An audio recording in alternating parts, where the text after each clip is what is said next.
My dear friends in Catholic education, the theme of this year's Catholic Education Week is nurturing hope.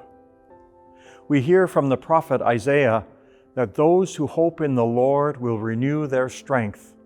They will run and not grow weary. As Christian people, we are called to embody and share the virtue of hope. Hope has been essential as we continue to grapple with the effects of pandemic life.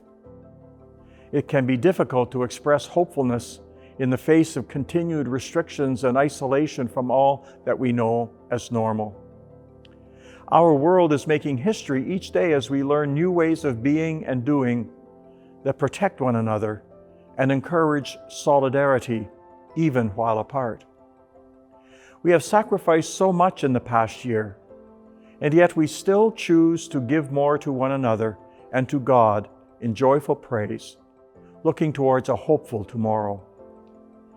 In the Catholic education community in the Diocese of Hamilton, hope is nurtured and grown. From kindergarten to university, our Catholic schools not only prioritize the academic vitality of students, but they also foster real and transformative relationship with Christ, who is the source of our hope. Students have been emboldened by hope and have offered strength and consolation to others in these dark days. Educators have gone above and beyond, cultivating vibrant learning environments in times where we often felt limited. Students have encountered God in outdoor classrooms and felt accompanied in both virtual and in-person classroom settings. Our schools have nurtured families and the domestic church, finding new and creative ways to foster encounters with the living Lord. In spite of the limits, we soared above despair, giving thanks in all things, celebrating our triumphs and outreach. Throughout the pandemic, the Catholic schools gave back to the community by producing and donating thousands of 3D printed face shields to frontline workers. They raised funds for understocked social service agencies and made countless sacrifices out of love for the vulnerable, even without knowing their names or faces.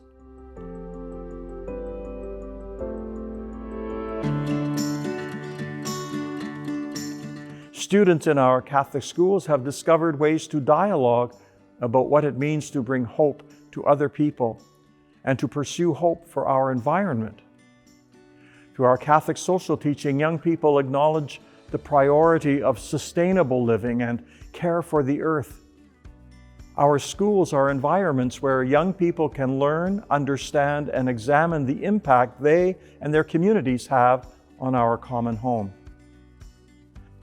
Our schools have prioritized the compassionate care for one another during challenging times by offering mental health supports and resources for students and staff.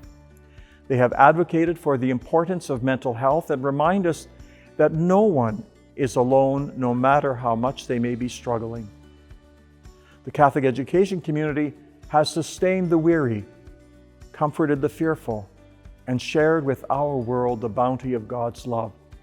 These moments have been transformative.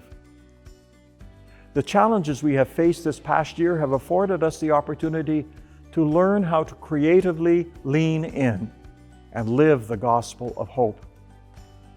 I'm grateful to the priests of the diocese, pastoral workers, chaplaincy leaders, trustees, administrators, teachers, parents, and all involved in the work of Catholic education, and for their leadership in our common mission. Our hope gives us the strength we need to rise to the occasion, to shine the heart of Christ upon the world, and to bring about a brighter tomorrow. Our efforts commit us to live for one another, and now more than ever to put the needs of our brothers and sisters before our own.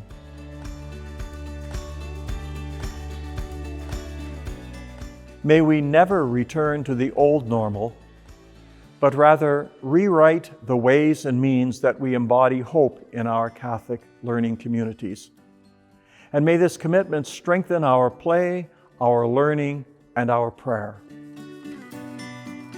God bless you all.